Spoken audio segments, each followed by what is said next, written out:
আমাদের এই এই যে অধপতন স্যার, বাহিনী হিসেবে যে পরিচয় দিব আমি পুলিশ, এই পরিচয় দিতে স্যার ভয় লাগে, লজ্জা লাগে স্যার। একটা বাহিনীর ফোর্স হয়ে যে আমি নিজে পরিচয় দিব, আমার নিজের লজ্জা লাগে।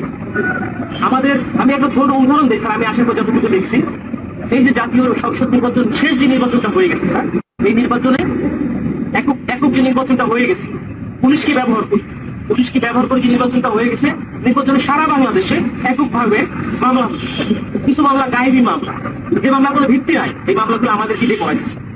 সাধারণ জনগণ যারা আছে, বিএনপি যারা আছে, জামাত, যে কিছু জানেই না, তাদেরকে আমাদের গ্রেফতার করা লাগছে স্যার।